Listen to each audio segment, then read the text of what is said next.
हो सकता है एक अंक के लिए आपको पूछे कि अंग्रेजी पर्याय शब्द लिखिए आलेखन का, तो यहाँ पर आपको ड्राफ्ट करके लिखना है। तो आलेखन के जो प्रकार है, देखिए आलेखन के प्रमुख रूप से दो प्रकार है, एक तो प्रारंभिक आलेखन और एक उन्नत अथवा उच्चतर आलेखन। क्या है संप्रेषण? संप्रेषण मतलब यहाँ पर क्या है, अंग्रेजी में कम्युनिकेशन जिसे कहते हैं वही यहाँ पर संप्रेषण है। तो इसीलिए यहाँ पर कहा गया है कि कहने की, सुनने की और समझने की प्रक्रिया जो है सतत यहाँ पर चलती रहती है।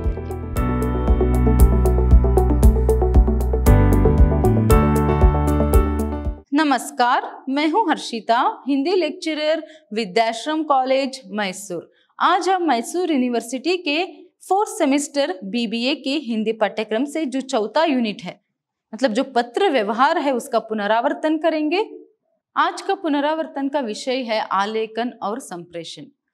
देखिए 4th सेमेस्टर में जो चौथा यूनिट है पत्र व्यवहार जो है, उसके रिवीजन के फर्स्ट सेशन में जो है यहाँ पर पत्र व्यवहार के अर्थ, परिभाषा, उसके सामान्य परिचय और उसके प्रकारों के बारे में, और कौन कौन सी जो पत्र है आप लोगों के सिलेबस में, उस सब के बारे में जो है रिवीजन जो है हमने किया था। तो यहाँ पर जो है आज के सेशन में हम जो आलेखन और संप्रेषण जो है उसका यहाँ पर पुनरावर्तन मतलब रिवीजन जो है वह करेंगे। तो पहले हम आलेखन क्या है इसको देखेंगे। देखिए आलेखन का अर्थ है पर अंग्रेजी भाषा के ड्राफ्ट शब्द के लिए हिंदी में प्रारूप तैयार करना अथवा आलेखन या प्रारूपण आदि शब्दों के प्रयोग होते हैं। इस प्रारूपण के लिए प्रालेखन या आलेखन शब्द भी प्रयोग में आते हैं। देखिए आलेखन मतलब यहाँ पर क्या है, मसौदा तैयार करना, ड्राफ्ट तैयार करना। तो यहाँ पर आलेखन की जो अंग्रेजी पर्याय शब्द है वह क्या है, यहाँ पर ड्राफ्ट। इसे अच्छे से याद में रखिएगा। हो सकता है एक अंक के लिए आपको पूछे कि अंग्रेजी पर्याय शब्द लिखिए आलेखन का, तो यहाँ पर आपको ड्राफ्ट करके लिखना है। और एक जरूरी बात क्या है, यहाँ पर अगर दूसरा नाम जो है आलेखन का दूसरा नाम आपसे पूछा जाए तो आप क्या कहेंगे यहाँ पर, उसके लिए यहाँ पर आलेखन, प्रारूपण, प्रालेखन ऐसे शब्दों का प्रयोग जो है होता है। जैसे यहाँ पर देखिए प्रालेखन या फिर प्रारूपण, इन दोनों में से जो है अगर दूसरा नाम पूछा जाए तो यहाँ पर आप उसके लिए जो है उत्तर लिख सकते हैं। आलेखन का अंग्रेजी पर्याय शब्द यहाँ पर ड्राफ्ट है, वही आलेखन का दूसरा नाम पूछा जाए तो यहाँ पर आपको प्रारूपण करके लिखना है या फिर प्रालेखन करके आप यहाँ पर लिख सकते हो। तो देखिए किसी भी पत्र की, कोई भी पत्र हो, उस पत्र का यहाँ पर मसौदा या फिर प्रारूप तैयार करना ही जो है वह आलेखन है। जैसे यहाँ पर आप देखिए आलेखन का अभिप्राय सामान्यतया उन पत्रों, सूचनाओं, परिपत्रों और समझौतों के प्रारूप तैयार करने से है जिनकी सरकारी कार्यालयों और व्यावसायिक संस्थाओं में आजकल अत्यंत आवश्यकता होती है। जैसे मैंने अभी कुछ समय पहले आपको बताया क्या है आलेखन, मसौदा तैयार करना मतलब यहाँ पर क्या है। देखिए सभी उन सूचनाओं, परिपत्रों या फिर किसी भी तरह के पत्र क्यों ना हो, उन पत्रों की यहाँ पर प्रारूप तैयार करना ही जो है यहाँ पर आलेखन है। सरकारी कार्यालयों में या फिर व्यावसायिक संस्थाओं में जितने भी पत्रों का प्रयोग यहाँ पर होता है, आपको पता है पत्रों के प्रकारों के संदर्भ में उन सभी पत्रों को हमने देखा था। तो उन सभी पत्रों की यहाँ पर प्रारूप तैयार करना, मसौदा तैयार करना या फिर ड्राफ्ट तैयार करना ही क्या है, आलेखन है। तो अभी आलेखन क्या है ये आपने समझ लिया। तो आलेखन के जो प्रकार है, देखिए आलेखन के प्रमुख रूप से दो प्रकार है, एक तो प्रारंभिक आलेखन और एक उन्नत अथवा उच्चतर आलेखन। तो यहाँ पर देखिए प्रारंभिक आलेखन का अर्थ क्या है। देखिए वैयक्तिक रूप से जितने भी पत्रों का प्रयोग यहाँ पर करते हैं और जो आवेदन पत्रों का प्रयोग करते हैं उन सब का मसौदा तैयार करना, प्रारूप तैयार करना जो है यहाँ पर प्रारंभिक आलेखन के अंतर्गत आते हैं। वही जो उन्नत अथवा उच्चतर आलेखन जो है इसे कब यहाँ पर प्रयोग किया जाता है, या फिर उन्नत अथवा उच्चतर आलेखन मतलब क्या है।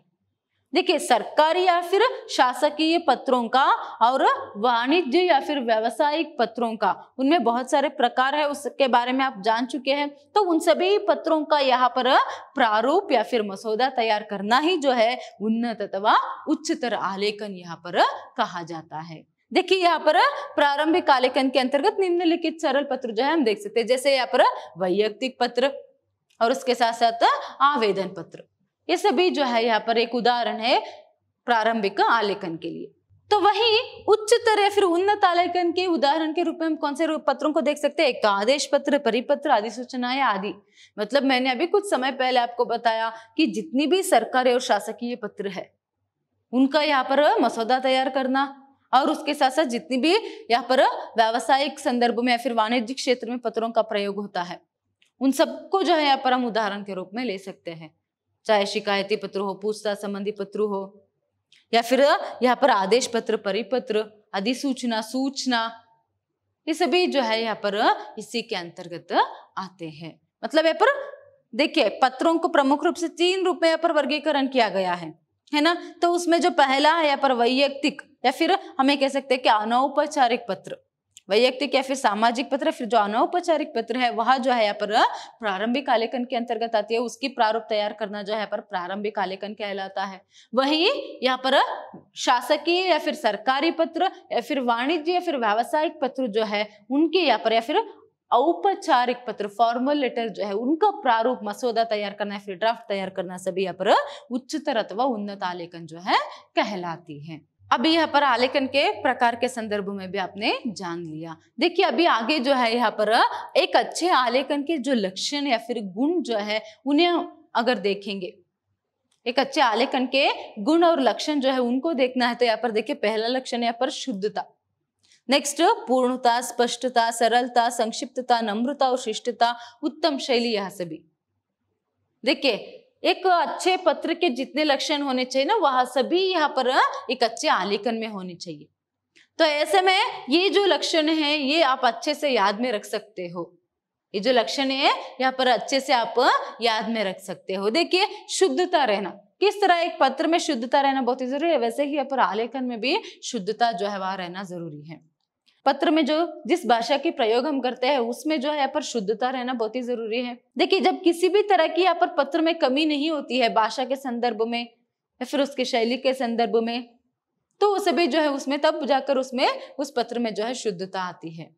तो यहाँ पर किसी भी तरह की चूक जो है यहाँ पर पत्र में नहीं होना चाहिए। नेक्स्ट देखिए यहाँ पर पूर्णता, जो विषय है उसमें यहाँ पर पूर्णता रहना बहुत ही जरूरी है, पत्र में पूर्णता रहना बहुत ही जरूरी है।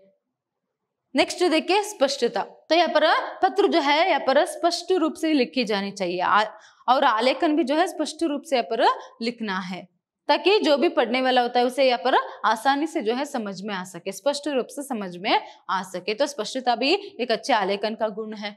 देखिए इसके बारे में यहाँ पर विस्तार पूर्वक मैंने इसके जो कॉन्सेप्ट क्लास किया था उसमें बताया है, तो यहाँ पर सिर्फ मैं आपको किस तरह लिखना है क्या है तो ये सभी मैं यहाँ पर आपको बता रही हूँ। तो यहाँ पर देखिए नेक्स्ट सरलता, भाषा शैली सरल होनी चाहिए। और फिर देखिए संक्षिप्तता, यहाँ पर विषय को जो है पूर्ण रूप से लिखना है और स्पष्ट रूप से लिखना है। इसका अर्थ ये नहीं है कि उसमें क्या है यहाँ पर हम ज्यादा बड़ा चढ़ाकर या फिर लंबे एक चिट्ठी ही लिख दे, ऐसा नहीं है। स्पेशली शासकीय सरकारी पत्र और व्यावसायिक या फिर वाणिज्य पत्र में तो कितनी संक्षिप्तता होती है उतनी ही यहाँ पर वह प्रभावशाली होती है।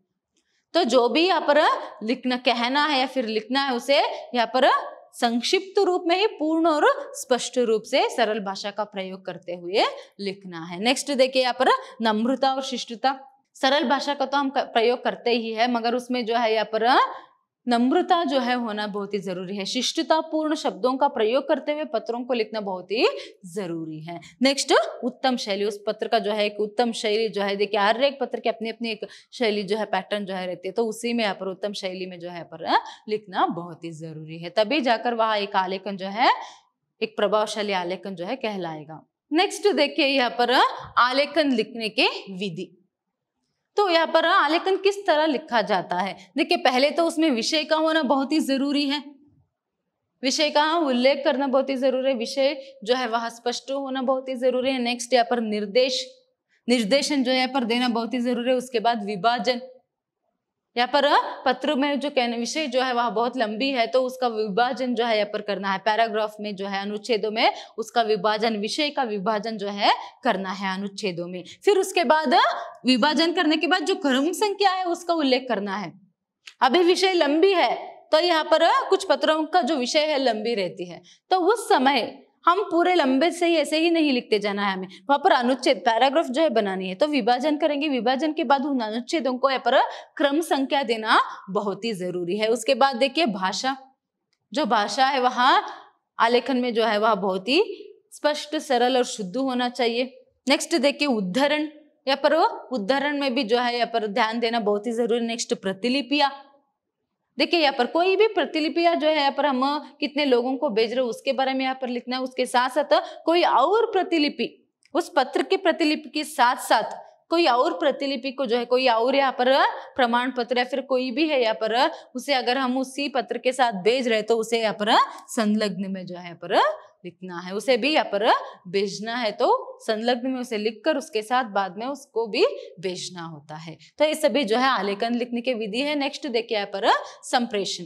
अभी आलेखन हो गए, देखिए अभी तक हमने आलेखन के जो अर्थ परिभाषा है उसे देखा, फिर उसके बाद उसके प्रकार, उसके अच्छे गुण या फिर लक्षण, फिर उसके बाद यहाँ पर हमने अभी उसको लिखने की जो विधि है वहां तक देख लिया। हो सकता है आपको आलेखन के संदर्भ में 10 अंक के लिए प्रश्न पूछे या फिर 1 अंक के लिए भी जो है पर प्रश्न पूछ सकते हैं। नेक्स्ट देखिए यहाँ पर संप्रेषण। क्या है संप्रेषण? संप्रेषण की परिभाषा, संप्रेषण शिक्षा की रीढ़ की हड्डी है। संप्रेषण 2 शब्दों से मिलकर बना हुआ है, सम प्लस प्रेषण, अर्थात समान रूप से भेजा गया। संप्रेषण को अंग्रेजी में कम्युनिकेशन कहते हैं। देखिए क्या है संप्रेषण? संप्रेषण मतलब यहाँ पर क्या है, अंग्रेजी में कम्युनिकेशन जिसे कहते हैं वही यहाँ पर संप्रेषण है। वो शिक्षा की रीढ़ की हड्डी है। संप्रेषण जो है, कम्युनिकेशन जो है वहां शिक्षा की रीढ़ की हड्डी है। तो यहाँ पर 2 शब्दों से मिलकर संप्रेषण बना है, मतलब सम और प्रेषण, मतलब समान रूप से भेजा गया, कहा गया। देखिए संप्रेषण कम्युनिकेशन में यहाँ पर क्या होता है, मनुष्य के जो आपस में विचार है, जो भाव और विचार है वह यहाँ पर विनिमय जो है होते हैं। संप्रेषण में परस्पर व्यक्तियों के बीच में जो है भाव और विचारों का जो विनिमय है वहां होता है। तो उसे हम अंग्रेजी, देखिए संप्रेषण का अंग्रेजी पर्याय शब्द लिखने के लिए देंगे तो यहाँ पर आपको कम्युनिकेशन करके लिखना है। देखिए यहाँ लैटिन भाषा के कम्युनिस्ट शब्द से हुई है, जिसका अर्थ होता है सामान्य बनाना, अर्थात संप्रेषण का अर्थ सूचना तथा विचारों का आदान प्रदान करना है। देखिए यहाँ पर कम्युनिकेशन जो है वहाँ लैटिन भाषा के जो कम्युनिस्ट शब्द है उससे बना हुआ है। इसे याद में रखिएगा, हो सकता है किस भाषा से लिया गया है ये जो है आपको प्रश्न जो है पूछ सकते हैं। तो कम्युनिकेशन जो शब्द है वहाँ लैटिन भाषा के कम्युनिस्ट शब्द से बनी है और जिसका अर्थ होता है पर सामान्य बनाना, अर्थात संप्रेषण का अर्थ है सूचना तथा विचारों का आदान प्रदान। क्या है संप्रेषण का अर्थ? सूचना तथा विचारों का जो आदान प्रदान करना है वही जो है यहाँ पर संप्रेषण है। तो आप लोग जानते हो कम्युनिकेशन मतलब क्या है। देखिए 2 व्यक्ति आपस में जब यहाँ पर बात करते हैं तो उनकी जो विचार है, उनके जो भाव है उसका आदान प्रदान जो है यहाँ पर होता है। अपनी बात, अपने विचार, अपनी सूचना वह उसके सामने रखता है और वह जो है उसके उत्तर में अपनी बात, अपने विचार तथा या फिर अपने जो भाव है उसे उस व्यक्ति के सामने प्रकट करता है। तो विचारों का या फिर भावों का या फिर सूचनाओं का आदान प्रदान ही जो है यहाँ पर संप्रेषण है। देखिए उसके जो यहाँ पर परिभाषा है अगर हम देखेंगे तो जे माथुर के अनुसार विचारों तथा शक्तियों से दूसरे व्यक्तियों को परिचित कराना ही यहाँ पर संप्रेषण है। एक व्यक्ति जो है खुद की विचार और शक्ति को जो है अगर दूसरों से वह परिचित कराता है तो वही जो है संप्रेषण है। नेक्स्ट देखिए श्रीमती आर के अनुसार यहाँ पर विमर्शा की वह विधा है जिसके माध्यम से व्यक्ति व्यवस्थित तर्क सम्मत विचार सम्मति को ग्रहण कर अपना मार्गदर्शन प्राप्त करता है। देखिए व्यक्ति यहाँ पर और एक व्यक्ति के सामने अपने जो विचार है, अपने जो यहाँ पर तर्क है उसे यहाँ पर दूसरे व्यक्ति के सामने यहाँ पर प्रकट करता है। नेक्स्ट देखिए यहाँ पर लुईस के अनुसार क्या है, यहाँ पर संप्रेषण अर्थों का एक पुल है। देखिए संप्रेषण जो है वहां अर्थों का एक पुल है जिसमें कहने, सुनने तथा समझने की व्यवस्थित तथा सतत प्रक्रिया जो है रहती है। इसमें क्या होता है यहाँ पर कहने की और सुनने की और समझने की जो है यहाँ पर व्यवस्थित सतत प्रक्रिया जो है होती है। देखिए अगर आप किसी से बात करेंगे तो बेमतलब तो यहाँ पर किसी से बात नहीं करेंगे, या फिर जब भी कहीं भी कोई भी कम्युनिकेशन यहाँ पर होता है तो बेमतलब तो वहां नहीं रहता है। इसीलिए यहाँ पर उसे अर्थों का जो पुल है यहाँ पर संप्रेषण को कहा गया है। तो यहाँ पर संप्रेषण में क्या होता है, कहने की और सुनने की और समझने की जो सतत प्रक्रिया है वह चलती रहती है। अभी फिलहाल मैं जो भी बात यहाँ पर आपको बता रही हूँ ये भी संप्रेषण है। यहाँ पर मैं जो भी बात आपको बोल रही हूँ यहाँ पर कहने की प्रक्रिया हो गई और आप लोग इसे सुन रहे हैं तो यहाँ पर सुनने की प्रक्रिया भी निरंतर चलती रहती है। फिर आप सुनेंगे, उसके साथ साथ सुनते सुनते आप क्या करेंगे, समझेंगे कि मैं क्या बोल रही हूँ। देखिए मैं यहाँ पर आपको क्या समझाने की कोशिश कर रही हूँ, संप्रेषण क्या है, इससे पहले आलेखन क्या है। तो मैं सिर्फ यहाँ पर कहती जा रही हूं और यहाँ पर आप सुनते जा रहे हैं, उसके साथ साथ समझते जा रहे। तो यही जो है यहाँ पर संप्रेषण है, कम्युनिकेशन है। तो इसीलिए यहाँ पर कहा गया है कि कहने की, सुनने की और समझने की प्रक्रिया जो है सतत यहाँ पर चलती रहती है करके। सिर्फ कहना सुनना जो है वह एक सार्थक संप्रेषण नहीं होगा, उसके साथ साथ वहां पर समझने की भी प्रक्रिया रहती है, तभी वह एक सार्थक संप्रेषण जो है कहलाएगी। नेक्स्ट देखिए, डॉक्टर कुलश्रेष्ठ के अनुसार संप्रेषण उद्देश्यपूर्ण प्रक्रिया है। इसमें सूचनाओं तथा विचारों का संप्रेषण एवं ग्रहण करना लिखित, मौखिक अथवा संकेतों के माध्यम से होता है। जैसे कुछ समय पहले कहा, यही यहाँ पर बता रहे, जो संप्रेषण है वह कहने और सुनने की प्रक्रिया है। तो ये जो कहने और सुनने की या फिर समझने की जो प्रक्रिया है, यहाँ मौखिक रूप में भी हो सकती है और उसके साथ साथ लिखित रूप में भी और उसके साथ साथ संकेतों के जरिए भी। देखिए, कुछ व्यक्ति जो है यहाँ पर, कुछ लोग जो है जो बोल नहीं पाते हैं या फिर जो सुन नहीं पाते हैं, वो संकेतों के जरिए ही जो है यहाँ पर संप्रेषण जो है करते हैं। चलिए आगे जाकर जब संप्रेषण के प्रकार हम देखेंगे तब आप इसे अच्छे से समझ पाएंगे। देखिए, संप्रेषण के प्रकार, संप्रेषण के 2 प्रकार है। हो सकता है आपको ये भी पूछा जाए कि संप्रेषण के कितने प्रकार है 1 अंक के लिए। तो संप्रेषण के 2 प्रकार है, एक है शाब्दिक संप्रेषण और एक अशाब्दिक संप्रेषण। शाब्दिक और अशाब्दिक संप्रेषण। देखिए, शाब्दिक संप्रेषण मतलब क्या है? देखिए, शाब्दिक संप्रेषण में सदैव भाषा का प्रयोग किया जाता है। शाब्दिक संप्रेषण 2 प्रकार है। तो शाब्दिक संप्रेषण में पर भाषा का और शब्दों का प्रयोग किस संप्रेषण में किया जाता है, वही यहाँ पर शाब्दिक संप्रेषण है। देखिए, शाब्दिक संप्रेषण में भी 2 प्रकार है फिर से, एक यहाँ पर मौखिक संप्रेषण और एक लिखित संप्रेषण। तो शब्दों का प्रयोग किया जाता है, भाषा का प्रयोग यहाँ पर किया जाता है। तो यहाँ पर उसमें भी फिर से 2 प्रकार है। किस तरह? देखिए, भाषा का शब्दों का प्रयोग हम लिखकर भी कर सकते हैं और बोलकर भी कर सकते हैं। तो मौखिक संप्रेषण मतलब बोलना और लिखित संप्रेषण मतलब यहाँ पर लिखकर भी संप्रेषण जो है किया जाता है। देखिए, जो पत्र है इसके लिए बहुत ही अच्छा एक उदाहरण जो है हम कह सकते हैं। तो जो पत्र है वह भी जो है यहाँ पर लिखित संप्रेषण में यहाँ पर आती है। देखिए, मौखिक संप्रेषण में मौखिक रूप से सूचनाओं का आदान प्रदान होता है, जिसके अंतर्गत टेलीफोन, टीवी, साक्षात्कार, चर्चा, परिचय, कहानी आदि है।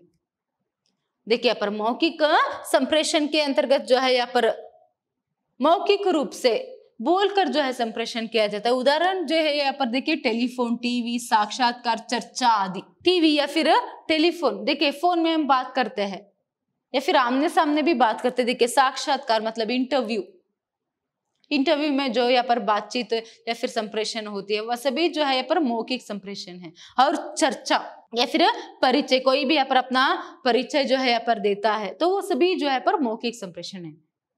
वही देखिए यहाँ पर लिखित संप्रेषण। लिखित संप्रेषण में व्यक्ति लिखकर संदेश भेजता है।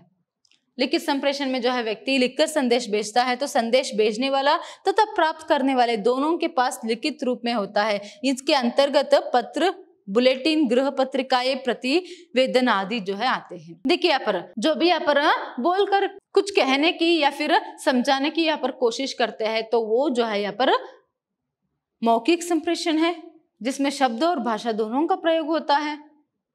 वही देखिए, यहाँ पर लिखित रूप में जो भी यहाँ पर संप्रेषण होता है वह यहाँ पर भी शब्दों का और भाषा का प्रयोग होता है, मगर वहां लिखित रूप में रहते हैं। उसके लिए उदाहरण जो यहाँ पर देख सकते हैं हम, पत्र, बुलेटिन, गृह पत्रिकाएं, मैगजीन, ये सभी जो है, जो भी पत्र, जिन भी पत्रों का प्रयोग हम करते हैं वह सभी लिखित संप्रेषण है।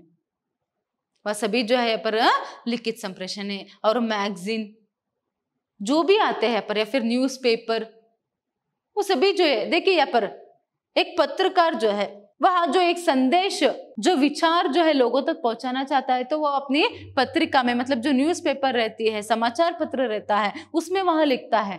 तब जाकर वहां बहुत सारे लोगों को अपने विचार या फिर जो भी बात है, वहां जो भी संदेश है वह लोगों तक पहुंचा सकता है। तो ये लिखित संप्रेषण हो गया, ये जो है यहाँ पर लिखित संप्रेषण हो गया। वही उदाहरण के लिए यहाँ पर मौखिक संप्रेषण में वही जो है यहाँ पर कोई भी न्यूज या फिर कोई भी समाचार जो है लोगों तक पहुंचानी है, तो डायरेक्टली यहाँ पर क्या है, न्यूज में, टीवी में जो है, न्यूज में जो है वहां कहकर भी जो है यहाँ पर लोगों तक पहुंचा सकता है। तो इसीलिए बताया, पर जो टीवी है वह मौखिक संप्रेषण के अंतर्गत आती है, वही जो समाचार पत्र या फिर कोई भी यहाँ पर मैगजीन जो भी है वह सभी जो है लिखित संप्रेषण में आती है। देखिए यहाँ पर हो सकता है यहाँ पर आपको पूछा जाए कि मौखिक संप्रेषण के लिए दो उदाहरण लिखिए करके, या फिर लिखित संप्रेषण के लिए दो उदाहरण लिखिए करके। देखिए अभी पूछ लिया आपको कि मौखिक संप्रेषण के लिए दो उदाहरण जो है लिखिए करके 1 अंक के लिए, तो यहाँ पर आप साक्षात्कार लिख सकते हो, टीवी लिख सकते हैं, या फिर परिचय चर्चा यहाँ पर आप लिख सकते हो। वही अगर लिखित संप्रेषण के लिए पूछा जाए तो बुलेटिन, पत्र, समाचार पत्र, ये सभी जो है यहाँ पर आप लिख सकते हो। नेक्स्ट देखिए यहाँ पर अशाब्दिक संप्रेषण। तो अभी शाब्दिक संप्रेषण हो गया, संप्रेषण के 2 प्रकार लिखिए, या फिर संप्रेषण के कितने प्रकार है करके पूछा जाए तो 1 अंक के लिए आप सिर्फ 2 करके लिखेंगे। संप्रेषण के प्रमुख रूप से 2 ही प्रकार है, उनको लिखने के लिए बताए तो शाब्दिक संप्रेषण और अशाब्दिक संप्रेषण। या फिर आपको शाब्दिक संप्रेषण के 2 प्रकार कौन से हैं करके पूछे तो वहां पर आपको क्या लिखना है, मौखिक संप्रेषण और लिखित संप्रेषण करके लिखना है। देखिए यहाँ पर अभी अशाब्दिक संप्रेषण है। अशाब्दिक संप्रेषण के अंतर्गत संप्रेषण वाणी से या आंखों से किया जाता है, इसके अंतर्गत निम्नलिखित संप्रेषण आते हैं। देखिए यहाँ पर शब्दों का या फिर भाषा का जो प्रयोग है वह नहीं होता है, बदले में संकेतों का और ध्वनि का जो प्रयोग है यहाँ पर होता है, इसीलिए इसे अशाब्दिक संप्रेषण, मतलब जिसमें शब्दों का प्रयोग जो है नहीं होता है वही अशाब्दिक संप्रेषण है। तो देखिए यहाँ पर इसमें भी फिर से 2 प्रकार है, एक वाणी या ध्वनि संकेत संप्रेषण, या फिर स्पर्श करके जो संप्रेषण किया जाता है। तो यहाँ पर देखिए इसमें विचारों भावनाओं की अभिव्यक्ति छोटे छोटे समूहों में आमने सामने रहकर वाणी द्वारा रखी जाती है, जैसे कि वार्ता के बीच में हाँ हाँ या हूं मुंह से सीटी बजाना आदि। तो यहाँ पर देखिए वाणी, ध्वनि या संकेतों के जरिए जो संप्रेषण किया जाता है। जो लोग बोल सकते हैं वो यहाँ पर क्या कर सकते हैं, बोलकर मौखिक रूप से संप्रेषण कर सकते हैं, और जो लोग लिख सकते हैं वो लिखित रूप में भी संप्रेषण कर सकते हैं। वही कोई सामने है, जो 2 लोग आपस में सामने है कि उसमें से कोई एक बोल नहीं सकता, सुन नहीं सकता, तो उसको कैसे करेंगे, वो लिखना जो है वो भी नहीं जानता, पढ़ना नहीं जानता, तो ध्वनि के जरिए आ हूं बाबा करके किस तरह यहाँ पर जो बोल नहीं सकता वो यहाँ पर कह सकते हैं, फिर उनका कुछ एक संकेत जो है, साइन लैंग्वेज जो है रहती है, तो उसके जरिए यहाँ पर जो है संप्रेषण जो है करते हैं। नेक्स्ट देखिए यहाँ पर स्पर्श करके। तो स्पर्श के माध्यम से व्यक्ति अपनी भावनाओं एवं विचारों को अभिव्यक्ति करने में सफल हो जाता है। हाथ मिलाते हैं तो पता चलता है कि दोस्ती का हाथ है या दुश्मनी का। माँ के हाथ का स्पर्श पैर का प्रतीक होता है। देखिए स्पर्श करके, ठीक है, ये साइन लैंग्वेज तो ठीक है, संकेतों के जरिए तो समझना ठीक है, मगर ये क्या स्पर्श, देखिए स्पर्श करके भी यहाँ पर संप्रेषण जो है किया जाता है। देखिए आप किसी से हाथ मिलाते हैं तो उस स्पर्श में ही आपको पता चल जाती है कि उसके मन में क्या है, या फिर उस स्पर्श से आप ये पता लगा सकते हैं कि आप अपने दोस्त से हाथ मिला रहे हैं या फिर दुश्मन से। और इससे भी बेहतर उदाहरण स्पर्श संप्रेषण के लिए देना है तो एक माँ और बच्चे को हम दे सकते हैं। देखिए जो नवजात शिशु या फिर जो छोटे से बच्चे होते हैं तो माँ के एक स्पर्श से ही माँ उनसे किस तरह यहाँ पर बात जो है वह करती है, संप्रेषण करती है। उसी स्पर्श से, माँ के स्पर्श से जो है यहाँ पर बच्चा जो है और माँ जो है उन दोनों के बीच में यहाँ पर संप्रेषण जो है होता है। तो ये सभी जो है यहाँ पर संप्रेषण के प्रकार है। तो संप्रेषण के संदर्भ में और जो बातें हैं यहाँ पर आपको जानना समझना बहुत ही जरूरी है। देखिए संप्रेषण जो है वह एक द्विवाही प्रक्रिया है। द्विवाही मतलब यहाँ पर 2 वर्ग जो है होना बहुत ही जरूरी है, एक कहना वर्ग या फिर लिखने वाला वर्ग, और एक सुनने वाला या फिर उसे पढ़ने वाला वर्ग। 2 लोगों के बीच में, 2 वर्ग के बीच में यहाँ पर संप्रेषण जो है होता है। और वह एक अर्थों का पुल है, मतलब बेमतलब या फिर बिना अर्थ के तो कोई संप्रेषण यहाँ पर नहीं हो सकता है। और इसमें कहने, सुनने और समझने की प्रक्रिया निरंतर चलती रहती है। और संप्रेषण जो है वह रीढ़ की हड्डी है। और संप्रेषण के प्रकारों के बारे में अभी आपने जाना, तो आलेखन और संप्रेषण के बारे में अभी आपने देखा। तो अभी चलिए किस तरह इनसे प्रश्न जो है आपको पूछ सकते हैं। तो यहाँ पर देखिए आलेखन का अर्थ बताते हुए इसके प्रकारों पर प्रकाश डाले करके 10 अंक के लिए आपको प्रश्न पूछेंगे। तो आपको क्या करना है, जैसे आपको पहले ही मैंने बताया 10 अंक के लिए जो भी पूछे पहले पूर्व पीठिका यहाँ पर आप लिखेंगे। तो पूर्व पीठिका में आप यहाँ पर पहले तो आलेखन क्या है, आलेखन की जो अर्थ जो है परिभाषा जो है वहां लिखेंगे। फिर उसके बाद आलेखन के प्रकार पूछा गया है तो आलेखन के प्रकार जो है पर लिखेंगे। देखिए प्रमुख रूप से आलेखन के 2 प्रकार है। फिर उसके बाद जो यहाँ पर प्रकार आते हैं अंतर्गत वो सभी यहाँ पर आपको लिखते जाना है। फिर उसके बाद उपसंहार, तो इस तरह यहाँ पर आपको लिखना है। नेक्स्ट देखिए यहाँ पर संप्रेषण का अर्थ बताते हुए उसके प्रकारों पर प्रकाश डालिए। तो यहाँ पर भी 10 अंक के लिए पूछेंगे तो पूर्व पीठिका लिखना है, मतलब संप्रेषण मतलब क्या है, उसके अर्थ परिभाषा जो है एक आधे यहाँ पर आपको लिखनी है। फिर उसके बाद संप्रेषण के प्रकार जो है लिखना है अच्छी तरीके से, किस तरह अभी मैंने आपको बताया कुछ समय पहले उसी तरह यहाँ पर आपको लिखना है। प्रमुख रूप से संप्रेषण के 2 प्रकार है, शाब्दिक और अशाब्दिक। फिर शाब्दिक में मौखिक और लिखित संप्रेषण, और अशाब्दिक में यहाँ पर संकेत या फिर ध्वनि संप्रेषण, और उसके साथ साथ क्या है स्पर्श संप्रेषण। तो इस तरह यहाँ पर आपको लिखना है और लिखकर उसका डेफिनेशन है फिर उसके बारे में भी यहाँ पर 1-2 लाइन तो आपको मिनिमम जो है यहाँ पर लिखना है उन सब के बारे में। फिर उसके बाद उपसंहार कंक्लूजन जो है यहाँ पर आपको लिखना है। नेक्स्ट देखिए यहाँ पर 1 अंक के प्रश्न किस तरह पूछ सकते हैं। देखिए आलेखन में 10 अंक के प्रश्न यहाँ पर आपको पूछ सकते हैं, उसको हमने देखा।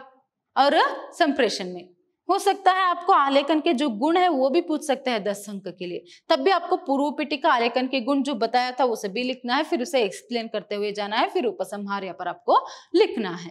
तो ये सभी 10 अंक के लिए जो भी पूछ सकते हैं उसके बारे में हो गया। नेक्स्ट देखिए यहाँ पर 1 अंक के लिए मैंने बताया था यूनिट 4 से जो है चौथा यूनिट से जो है पर ज्यादातर आपको 10-10 अंक के 2 प्रश्न और पत्र उसी में ऑप्शन में आता है।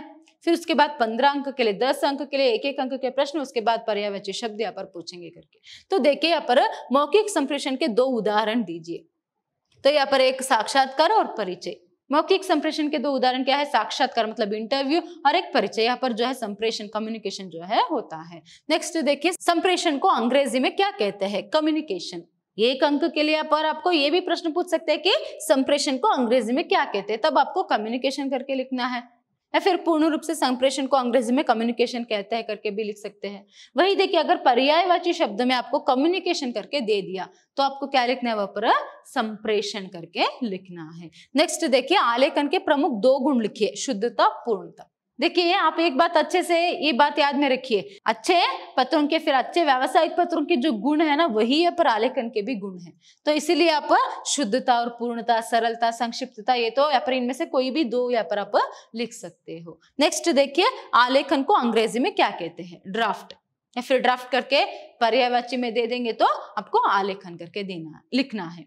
वही अगर आलेखन का दूसरा नाम लिखे फिर दूसरा नाम क्या है करके पूछेंगे तो प्रारूपण या फिर प्रालेखन करके यहाँ पर आप लिख सकते हो। या फिर आलेखन किसे कहते हैं या फिर आलेखन क्या है, इस तरह अगर प्रश्न पूछा गया तो यहाँ पर किसी भी पत्र का यहाँ पर मसौदा तैयार करना या फिर प्रारूप तैयार करना ही आलेखन है करके बहुत ही आसानी से सरलता से यहाँ पर आप लिख सकते हो। धन्यवाद।